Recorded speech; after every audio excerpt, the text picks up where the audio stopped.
Funky Politics.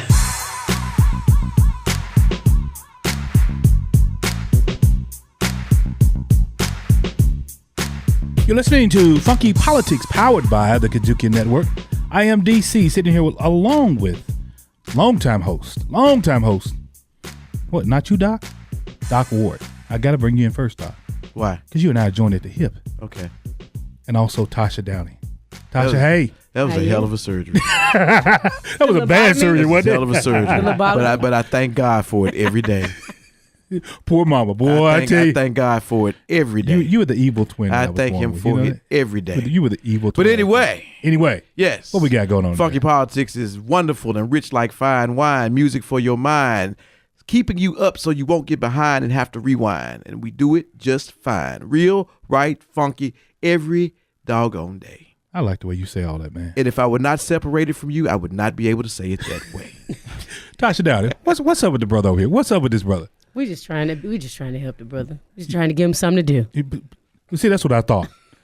Trying to give another lawyer something. He's another lawyer refugee. Get out of here. Look, today we do have a guest. we do have a guest on fire. We do have people to join us every once in a while, right? Yes. The one and only Lieutenant Anthony Buckner, who happens to be the Public Information Officer for the Shelby County Sheriff's Office here in Memphis and Shelby County, Tennessee. Welcome to Funky Politics, sir. Hello. Thank you so much for the invite to sit amongst you guys. I'm so excited to be here. You're welcome. You're fully decorated. Well, I tell you, this brother right here. Can you lock him up? He already has me. Okay, well, good. Yeah, y'all leaving out together. All right. Yeah, I'm riding in the backseat of the truck. Warren's finally caught up with you. We have we went through a historic election in 2018. Historic election. And one of those elections that I think we've only seen it happen one time, and your boss. And this is in Shelby County. And this is in Shelby County, Tennessee. Right. We elected the first African American sheriff in Shelby County. The first history. elected. That's what I said. The first elected African American sheriff. Make sure in Shelby County, Tennessee. And he's now been in office. What I want to say, is it 200 days? Not probably a little bit over 200 days, I would guess, right now. Somewhere in the range. Somewhere around. Tell me how things going. Busy. And you're the information officer, so you know all of the information. You know everything about. Are you the what's going first African American information officer? I am not actually. Chip Washington. Right. Now, I don't know if he was the first, but I definitely know he was the last African American public information officer for the sheriff's office. Okay. But it's been super busy since Sheriff Bunner has taken office. I can honestly say that he has hit the ground just running. Right. And one thing that he has been committed to is keeping his campaign promise of being in the community. If you're watching your local news, you'll see him probably weekly somewhere in the community doing something great or participating in some kind of event. And when you don't see him on news, he's on our social media platforms, just really letting the community know, hey, I'm a sheriff that's going to be present, listening to the people of this great county. Right. So what are you getting from the people? What's the main thing, the main message you're getting now that the sheriff has come out and you have that presence? I'm pretty sure people are coming and saying something of common accord in terms of what they want to see done in your office. Yes, they're just simply appreciating him for just keeping that one promise of many that he made on the campaign trail. But they're just thanking him for listening. Oftentimes, my office sits right next to the sheriff's office. Yeah. So I'm seeing citizens walk in and out of his office all day long. You know, one of the things that he talked about on the campaign trail, hey, I want to hear from the citizens. I want to hear from each of you to know what your concerns are so I know how to best address them. And then I want to hear what recommendations or suggestions that you may have. Right. You know, hey, we'll put thought behind it. If it's something that we can implement, we'll simply do that. So I'm seeing different people from the business community to citizens walk in and just share what their thoughts are with the sheriff. And I think that's excellent, not just from being an employee of the sheriff, but being a citizen and a voter as well. Right. Wow. One of the things that had me excited about this sheriff is that, you know, he'd expressed lots of commitment to the community, but there was also a task force around ACEs and ACE awareness and childhood trauma and toxic stress and impact that has in communities. And he was actually one of those people who was trying to be involved in that long before it was a popular kind of thing to do. Right. How have you all kind of adjusted in the way business is done or the way of thinking based on some of the sheriff's perspective on how to do things differently based on what we know about trauma and the impact it has on communities? Well, one thing I can say that the sheriff is really big on making sure that the people below him are fully aware and fully trained on these types of topics. So one thing I can definitely tell you is that he has sent a lot of his staff to various trainings to know how to identify and address those particular issues.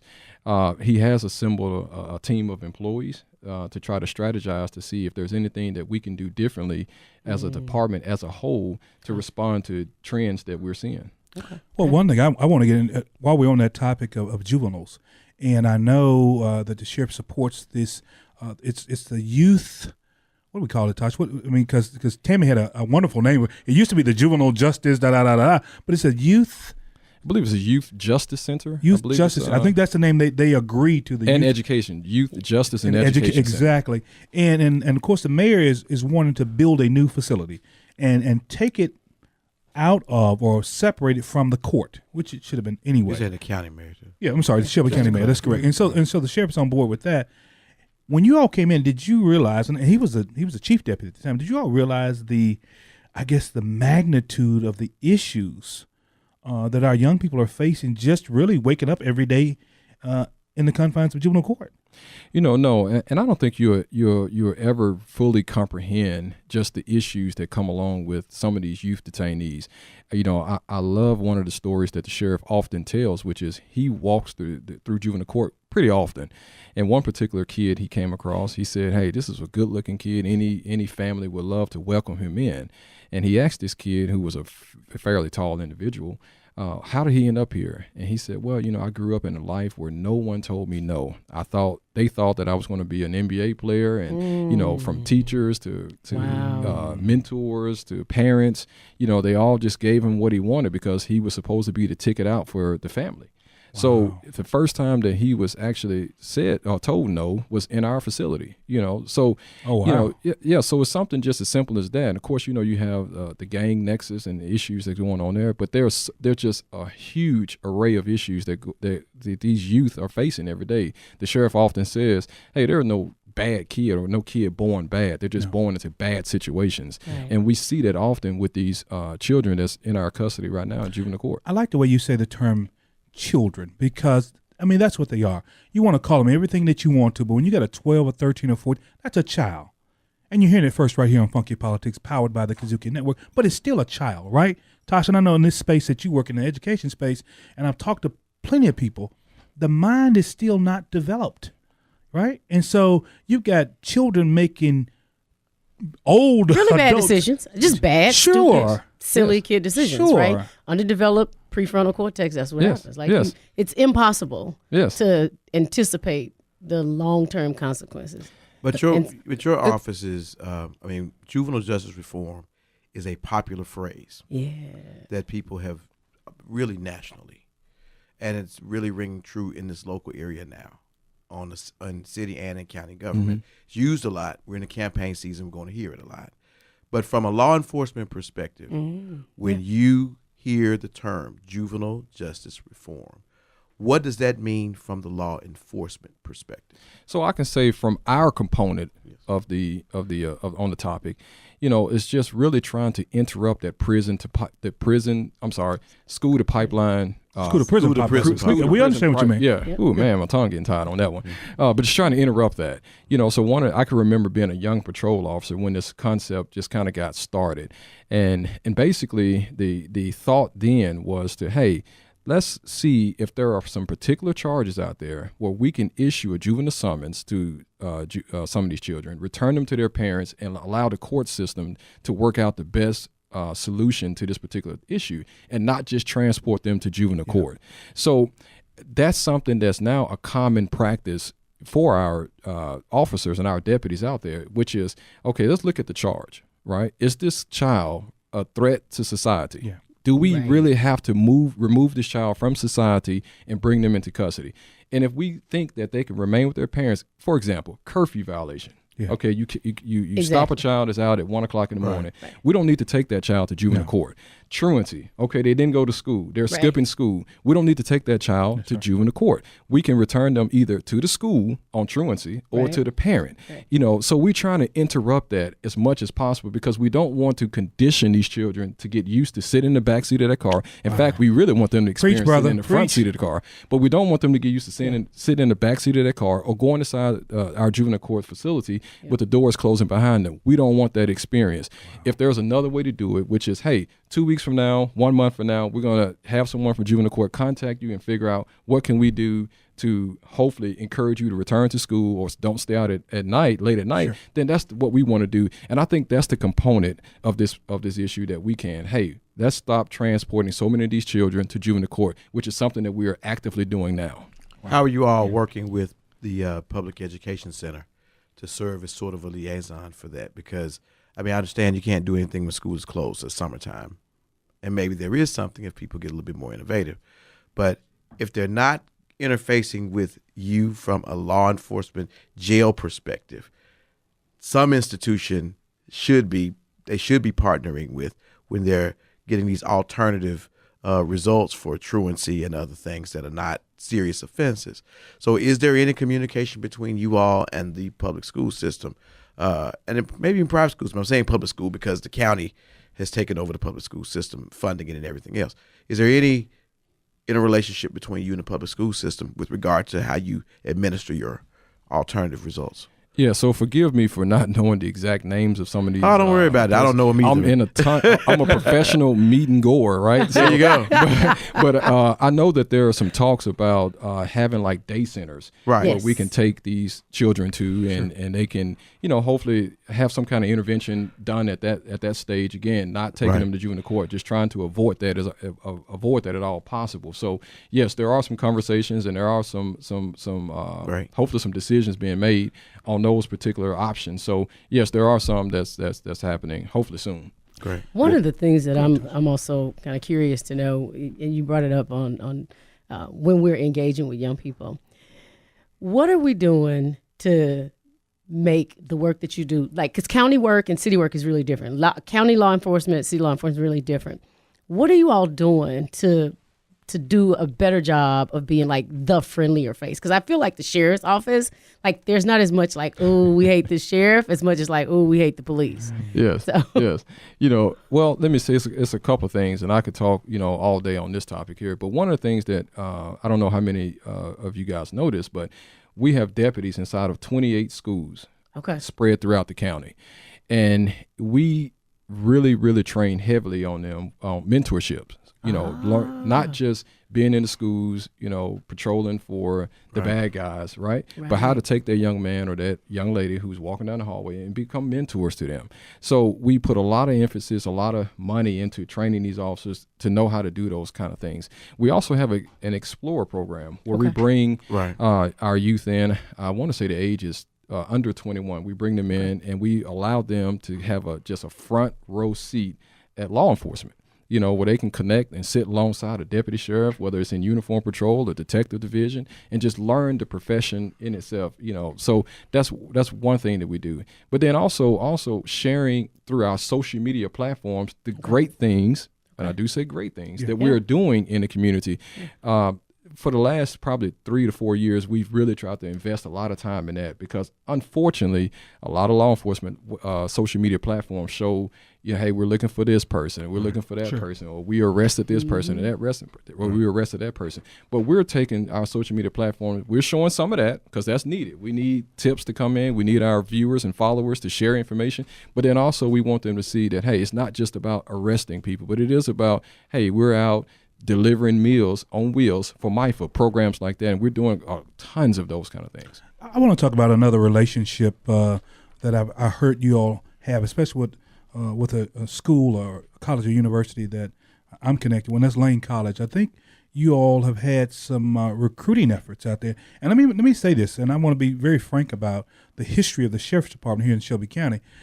Typically, we have not seen a lot of deputies that look like the folk who are in the majority of Shelby County, right? Black folk. I'm gonna call it what it is. But now I think there's a drive to make it as inclusive as possible, right, with the Sheriff's Department. And so you're going places that you've normally not gone before. You go to Lane College, you have not been there before. I've not heard y'all over at Lane College before, and I applaud that. Okay. Yeah, so we actually have a team right now at Lane College. They've been there all day, getting our message out that we're looking for a few good men and women to join the Shelby County Sheriff's Office. Wow. But yes, it is a push to diversify our department, and make it look as closely as we can to the community in which we serve. When I got hired and became a deputy in 2001, I can remember patrolling Southeast Shelby County, which is like the Hacks Cross and Shelby Drive area. Sure. Right. And I would stop at gas stations, and it was interesting to me. I would get stopped often, weekly, sometimes daily, by people saying, "I've never seen a black deputy sheriff." I'm like, what? What do you mean? Of course, I see, a lot of people would stop colleagues. you. You're supposed to be stopping them. Yeah, they would literally say you were that unique to them, right? But it was kind of heartbreaking again, because to me, it really showed that we had a deficit when it came to representing the entire community. So I can truly say, for at least the last 8 years, there's been a concerted effort to try to, diversify our department, which I think we're doing a pretty good job at that. Like you talked about just a moment ago, we're at Lane College today trying to recruit as much as we can from there. But shockingly, we have a difficult time recruiting female whites. Female whites, really? Yeah, we for some reason we having a difficult time there. But is that based on just your officer? Is that something that's happening nationwide with law enforcement recruiting female white officers? I can't speak to nationwide, but I can definitely say for us, we typically, if we do run a class, we may not have any, or we may just have one. Right. But again, our goal is to try to make our agency look like the community in which we serve. Sure. What about black females? I mean, are you all good in terms of when it comes to recruiting? Are you getting the numbers that you're looking for in this community in terms of black females? Yeah. So we don't see an issue right now with recruiting our African American females. Yeah. But let me pause right there, because I want to just throw something out right there. Some great news. If you could see, when I started talking about the sheriffs, I'll almost jump out this seat. But you should. You're the PIO. You should be excited about the news. But since Sheriff Bonner has been elected to sheriff, he has actually promoted our first African American female chief in our agency. Wow. And I think that's great stuff. Yes. Years? It only took us 200 years. Yes, the first African American female chief to be a part of our agency. So again, you can hear, not just from recruiting from outside in, but even from the inside of our agency, just trying to promote and again allow our command staff to represent the community in which we serve. Well, you know what, Lieutenant Buckner, let me tell you something. We appreciate you stopping by with us here on Funky Politics. Make sure you bring that young man who's actually the sheriff. Bring him by sometime. We'd like to talk to him. Did you say young man? Yeah. No. His hair's blacker than mine. Okay? I'm not going to talk about yours, but his hair's blacker than young man compared to DC. Whatever. I'm not even worried. Hey, look, you've been listening to Funky Politics. We have the one and only PIO, the Public Information Officer, Lieutenant Anthony Buckner with the Shelby County Sheriff's Department on the KUDZUKIAN Network.